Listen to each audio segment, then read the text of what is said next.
Сәлеметсіңдер ме балалар? Біз өзіміздің бүгін қай сабақ бізде балалар қазір? Әдебиет сабағы. Жақсы, өте жақсы балалар. Біз сендермен ғимараттар тақырыбын бастағанбыз бөлімі. Мен сендерге бүгін үйге қандай тапсырма бердім? Кім айтады? Айта қояды. Астана туралы мәліметтер жинап келеміз. Оны қайдан жинаймыз біз әдетте? Интернеттен қараймыз, энциклопедиядан, түрлі кітаптардан қараймыз. Себебі Астана туралы өте көп мәліметтер бар екен. Жақсы балалар, енді қазір біз сабағымызды бастамас бұрын Астана туралы, қазір Астананы бір ерекше тапсырма болғалы тұр балалар. Біз кітабымызды ашып 99-шы бет ашып қояйықшы.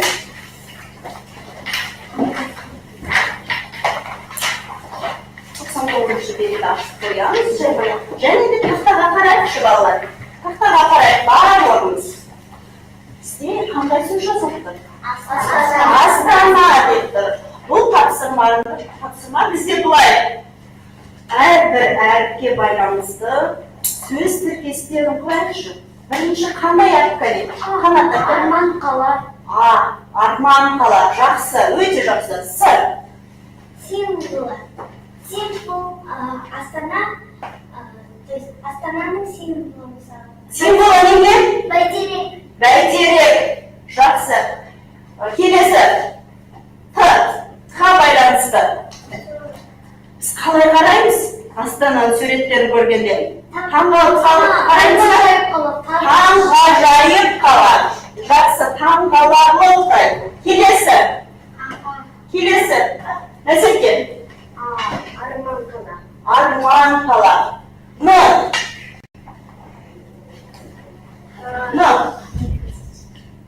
Нұрға толған қала. Нұрға толы.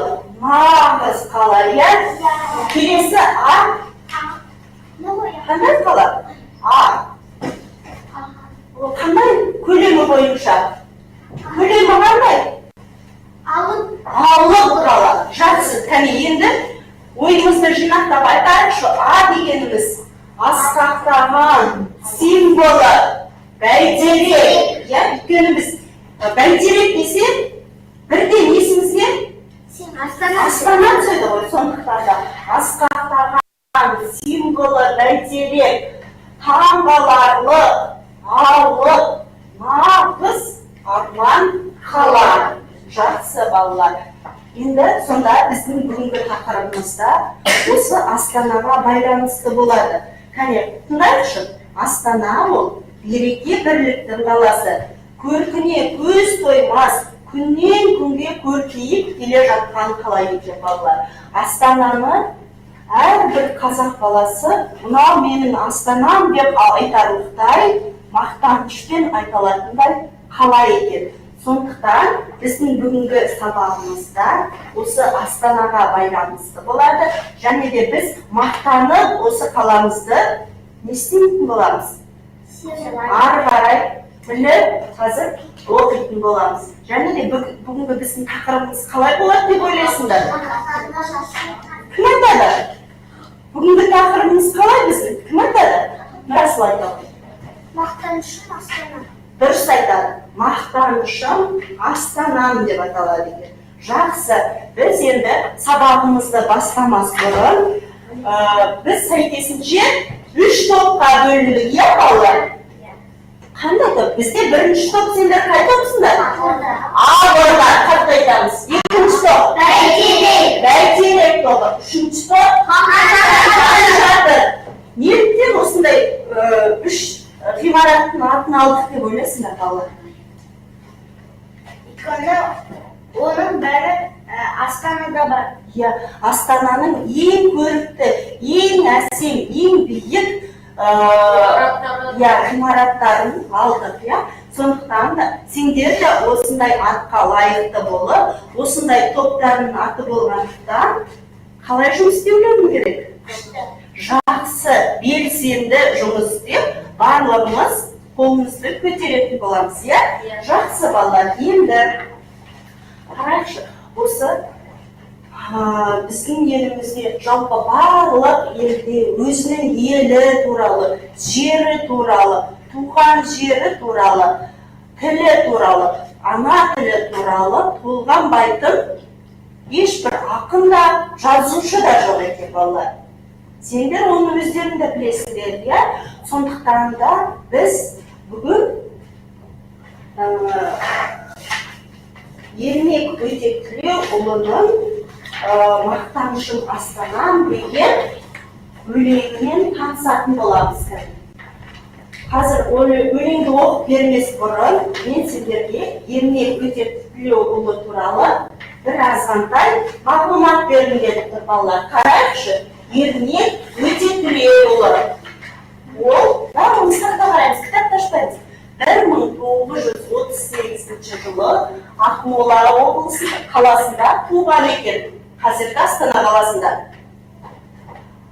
Балаларға арналған ең күшті адам, әдептілік, әдемілік, биік үйдің балалары атты кітаптары бар екен.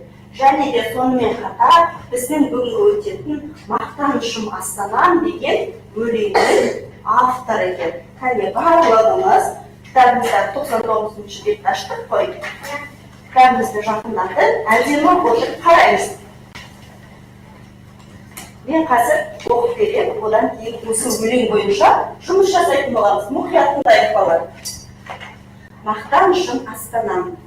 Алтын арқа даласы, жасыл есіл жағасы, қанат жайып құлпырған, аспаны ашық қаласы, болашаққа бастаған, шарықтайды асқақ ән, ел ордасы отанның, мақтанышым Астанам. Қызу еңбек қайнаған, алып құрылыс айналам, ғимараттар ғажайып, шоқтығындай байдалам. Батыс, шығыс зергері, үйлескендей өрнегі, Астана алып көрмесі, әсем сәулет өнері. Түсіндік пе балалар? Жақсы балалар. Енді осы өлең жолдарын қазір әрқайсымыз екі жолдан оқып шығатын боламыз. Бірінші Ақорда тобынан Марал бастайды. Кәне тұрады. Барлығымыз қалай қарап отырамыз? Саусағымызды ұстап, мұқият қараймыз. Денеміздік. Жақсы. Алтын арқа даласы, жасыл есіл жағасы, қанат жайып құлпырған, аспаны ашық қаласы, ошаққа бастаған, шарқайды атапқан. Ел ордасы отанның, мақтанышым Астанам. Ғимараттар ғажайып, шоқтығындай байдалам. Батыс, шығыс зергері, үйлескенде өрнегі. Астана алып көрмесі, әсем сәулет өнері. Арқа даласы, жасыл есіл жағасы, қанат жайып құлпырған, аспаны ашық қалды. Жақсы. Болашаққа бастаған шарықтайды астаған. Ел ордасы отанның, мақтанышым Астанам.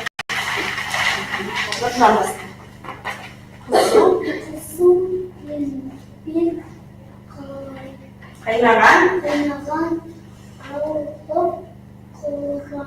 лыс, айнала.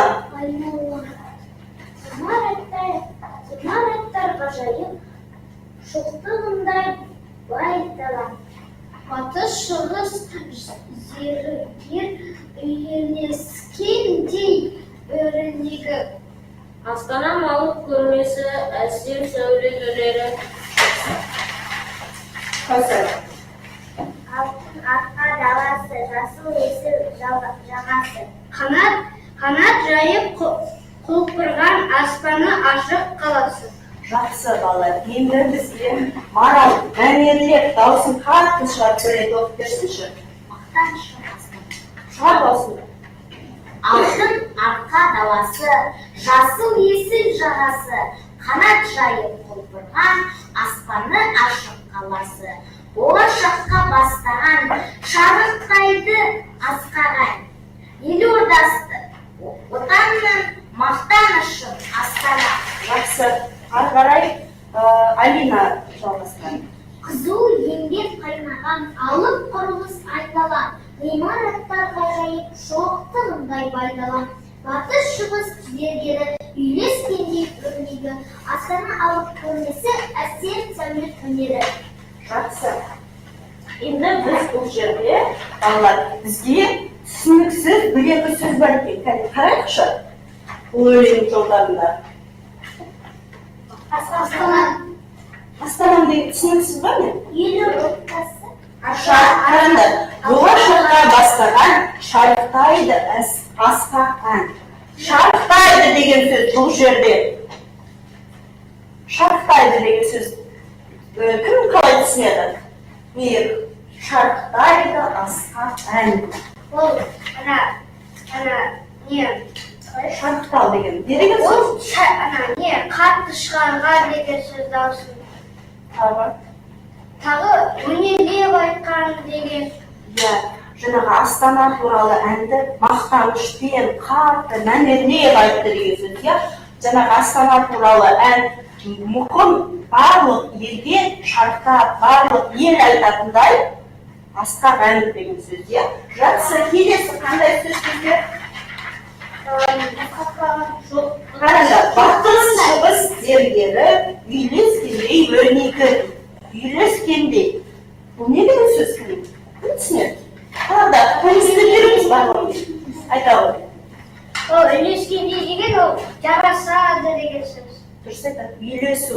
Бір-бірімен үйлесімді болу. Батыс шығыс деген, мысалы, батыс елдерінің, шығыс елдерінің барлығының мәдениеті, барлығын ала отырып, батыстарында, шығыстарында барлығын үйлестіріп әкеліп, салынған таңғажайып құрылыстар туралы айтылған екен. Жақсы балалар, енді осы 100-ші беттегі 4-ші жаттығумен жұмыс істейтін боламыз. Кәне, қараңдаршы. 4-ші жаттығуды көріп отырсыңдар ма? Біз осы жерде енді ішімізден бір-екі оқимыз, және де енді жауап беретін боламыз. Мысал келтіріп тұр, не деп тұр бізде тапсырманың өзі? Нәзірге оқышы. 4-ші жаттығу. Өлең жолдарына мысалдар келтір. Жақсы. Бірінші өлең жолы қандай екен? Кім оқиды? Мен оқиды. Аржан оқыған. Қызу еңбек қайнаған, алып құрылыс айналған. Жақсы. Бұл не деген сөз? Кім мысал келтіреді? Кім мысал келтіреді? Қызу еңбек қайнаған, алып құрылыс айналған. Бұл не деген сөз? Айта ғой көзі. Астанада көп адамдар жұмыс істейді, үлкен алып үйлер жасайды деген. Ал соған қандай мысал келтіруге болады? Қандай мысал келтіруге болады? Құрылысқа байланысты. Қызу еңбекке байланысты. Қызу еңбек ол тек қана құрылыс қана ма сонда? Қалай ойлайсыздар? Тағы да қандай? Тағы құрылыс емес, тағы не? Кітаптарды қолдан жасауға болады. Тағы қызу еңбекте қандай еңбек түрлерін атауға болады? Айта ғой. Өзі ерінбей, өзі сүйсініп жасайтын жұмыстары, құрылыстарын қатты жақсы көріп салатын. Дұрыс. Тағы да район. Қала кезеңдері армандаған мамандықтарын таңдағысы келеді, соларды жүзеге асыруға тырысады. Жақсы.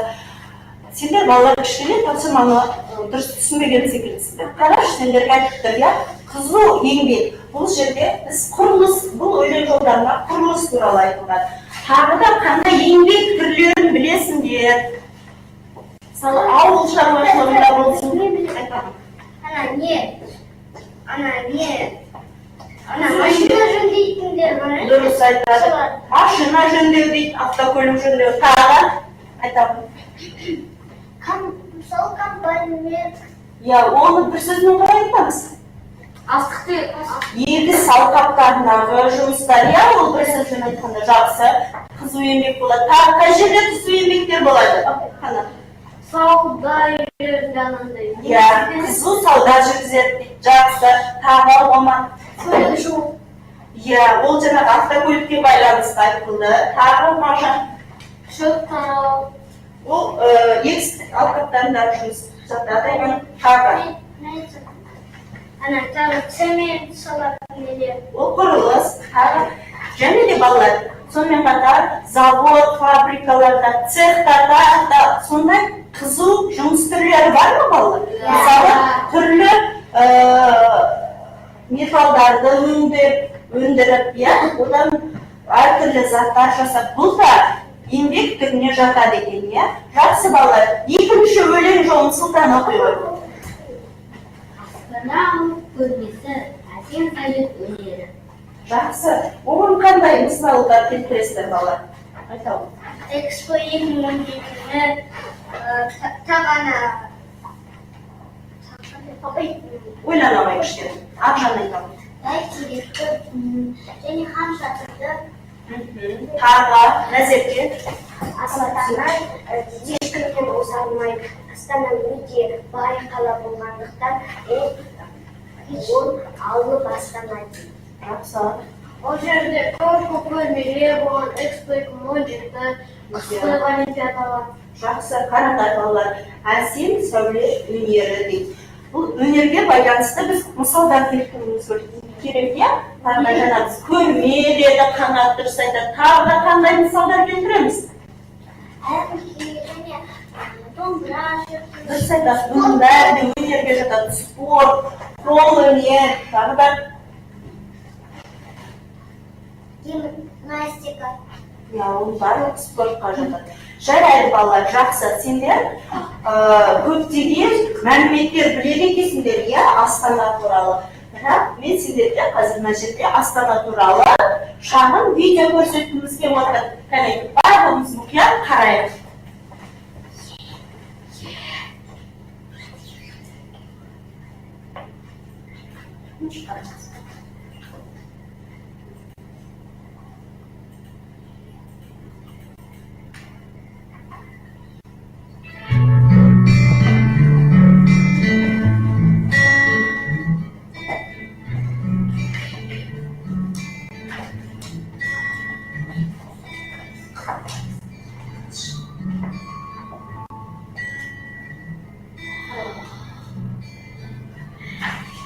Театр, иә, балалар?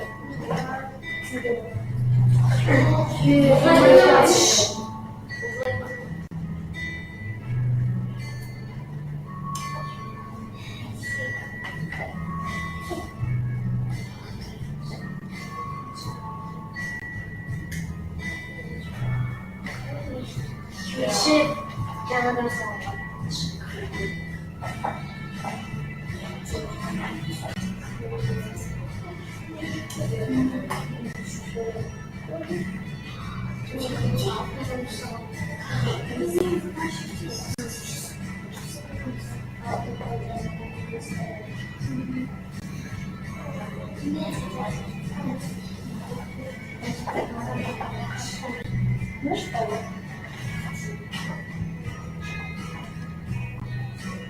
Қандай әдемі, иә, балалар?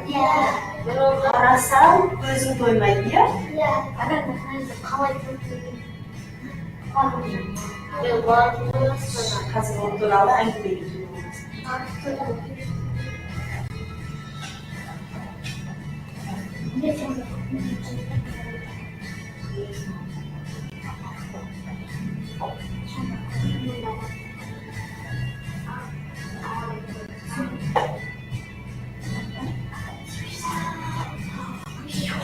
көрінісі, иә, Астана?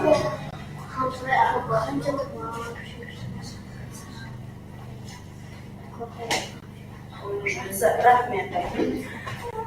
Көрдік пе балалар біз? Көрдік, иә, өте әдемі екен, иә. Ал сендердің араларда осы Астана қаласына барғандарың да бар ғой, иә? Енді қазір бізде келесі топтық жұмыс болады, балалар. Бұл жерде сендер қазір Астана тарихы тақпой өзің тұрған өлкенің көрікті жерлер туралы әңгімелейтін боламыз, иә? Тақырыбы көрікті Астанам деп аталады. Сол туралы тобымызбен ақылдасып отырып шығарма жазамыз. Көп емес, 5-6 сөйлеп отыратын шығарма жазамыз. Тақырыбы қалай деп айттым? Көрікті Астанам деп аталады. Сендер араларында өздерінде болғандарың бар, және де болмағандар, теледидарда, және мен видеода көрсеттім сендерге, иә? Топпен жұмыста біріншіміз ережесі естеріңде ғой, балалар?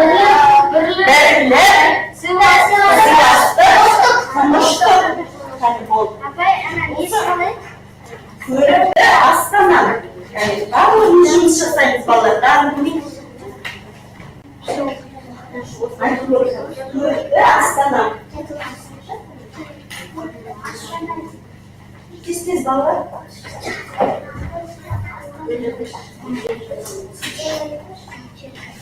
Балалар, сендерге 3 минут уақыт. Менше 3 минутқа Астана туралы қаншама сөз жазуға болады, иә?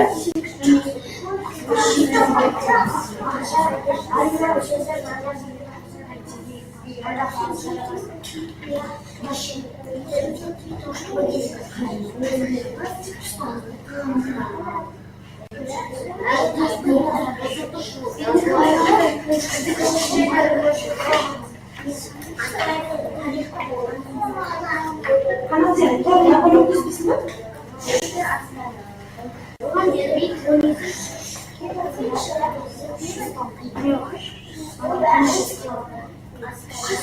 Алар тез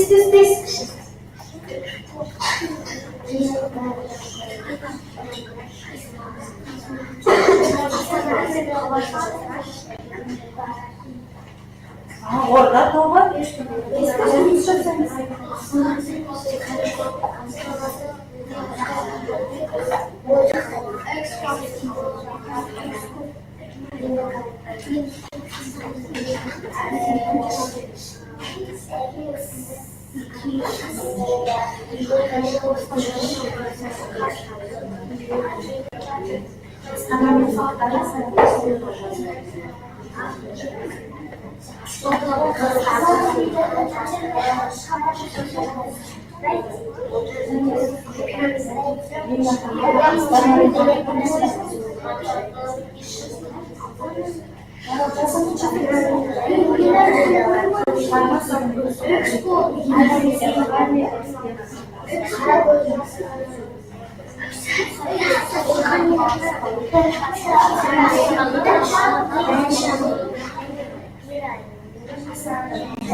Алар аяқтаймыз.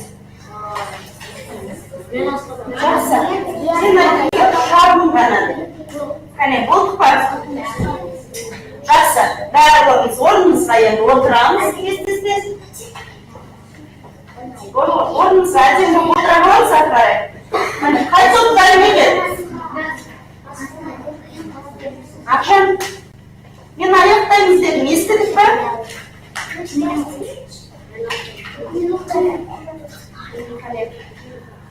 Қай топ болды екен, бірінші топ болыпты. Жақсы. Қане, қорғашысы кім тапты? Марал. Қане, тыңдаймыз. Мағжан. Көлікті астана. Бәйтерек 97 метр 300 тонна. Бәйтеректің ішінде керемет. Оның шарында Нұрсұлтан Назарбаев Әбішұлының қолы бар.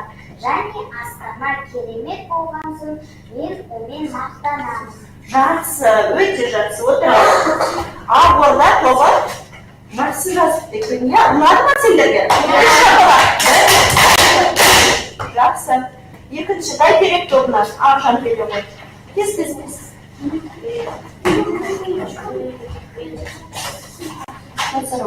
Көлікті астана. Жаңа астанамыздың құрылысы жас мемлекеттік жасампаздыққа ұмтылысын бүкіл қоғамымыздың жаңаруының ерекше символына айналған мен астанамен мақтанамын. Жақсы. Ұнады ма балалар?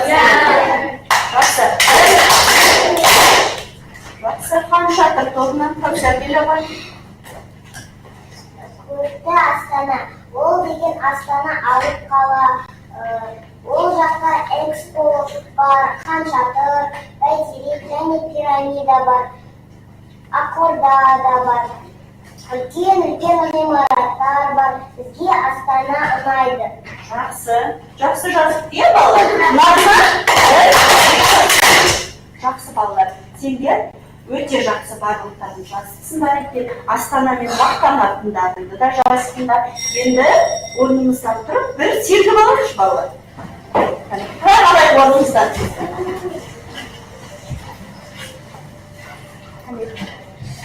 Белсенді боламыз.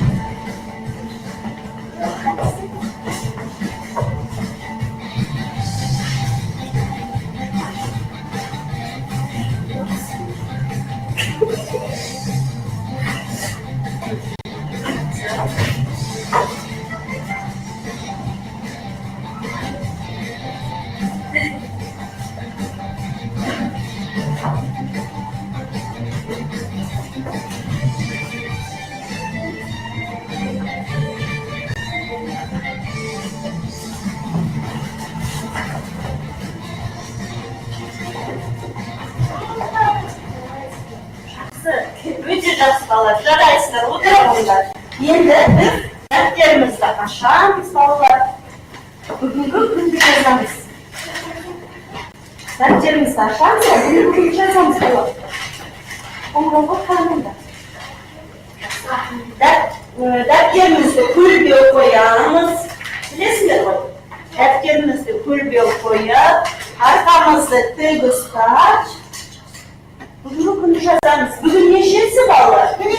Желтоқсанның 11-і сынып жұмысы.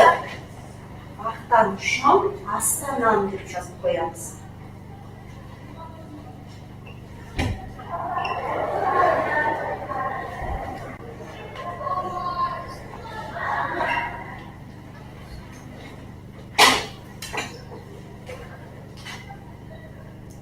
Жаздық па балалар? Жоқ.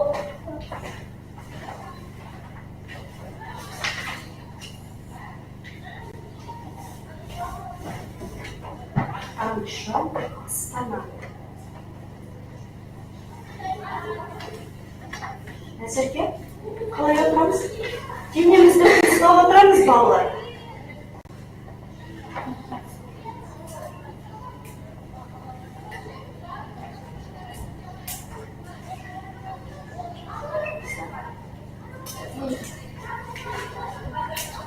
Қоямыздар.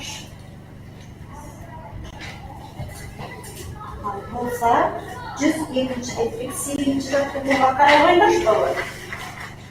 Астанаға айтар тілегіңді дәптеріңе жаз еттің балалар. Енді дәптеріңізге өзіміздің Астанамызға қандай бет тілейсіңдер? Тез соны жаза қойып. Көп емес балалар.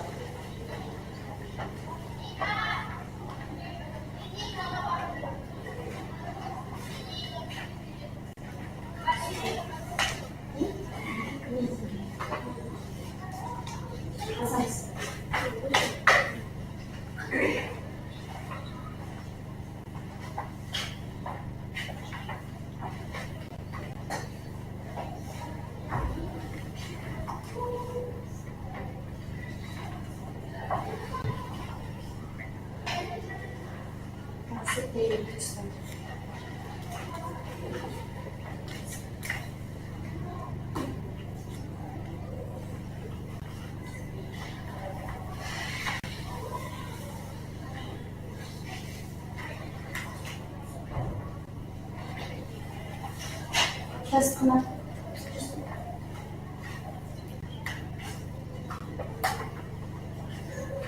Bulduk babalar.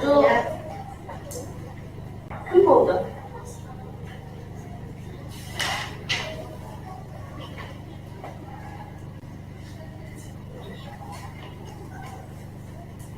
Қысқа нұсқа балалар. Көп жазып берем жоқ.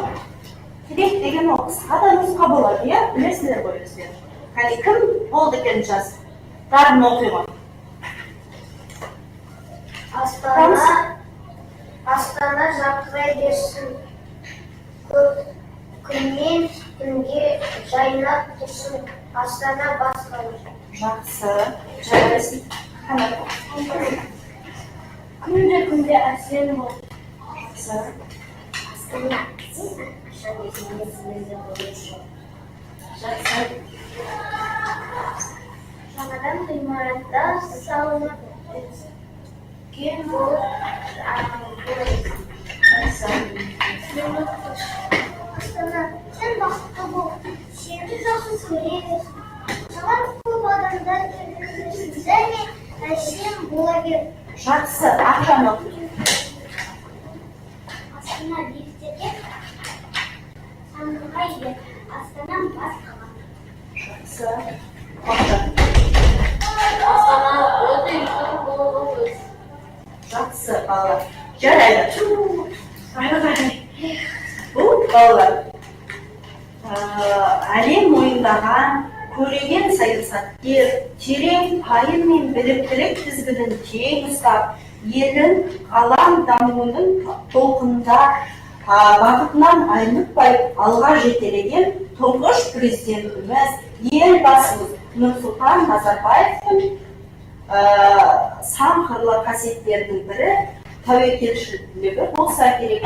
Бұл көшбасшысының тарау бағыттардағы батыл бастамалардың бірі осы елордасы Астана болды. Иә балалар, елбасының батыл шешімі ерекше тегеуріннің арқасында арқа төсінде ертегідей осындай Астанамыз бой көтеріп келе жатыр екен. Иә, оған барлық ғаламдағы адамдар, дүние жүзі тамсанады, таңғалап қарайды екен, иә балалар.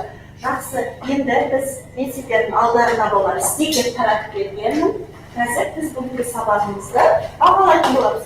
Әрқайсымыз сендерге сабақ ұнады ма, несімен ұнады, соны әрқайсымыз жазамыздар. Тез балалар.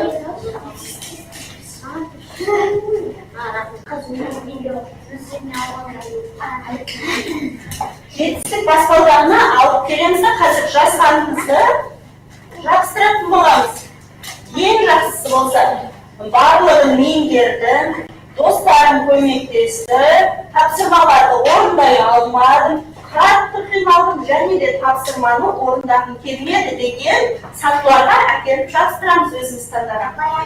Өте жақсы қалайсың деген. Өзіміз жазамыз, сабақ сендерге ұнады ма, қалай болды? Тез балалар. Кәнекей, жабыстыра ғой болса.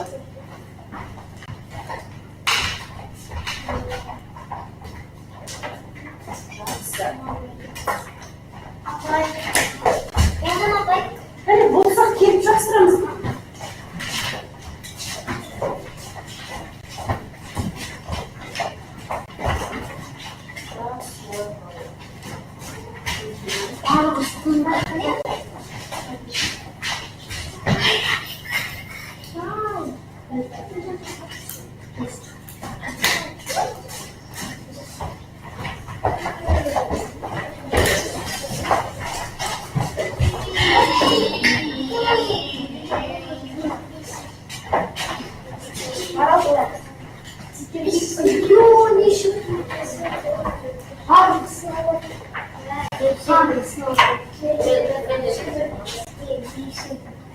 Жарайды, жақсы балалар. Сабақ барлықтарына ұнаған секілділер. Енді үйге қараңдар балалар. Астана Карибі тақырыбында мәліметтер қарда журналистарасында 105-ші бет, 7-ші жаттығу сызбамен жұмыс жасайтын боласыңдар. Жақсы ма? Жақсы балалар. Осымен сабақ аяқталды. Үй тапсырмасын жазбала қойды.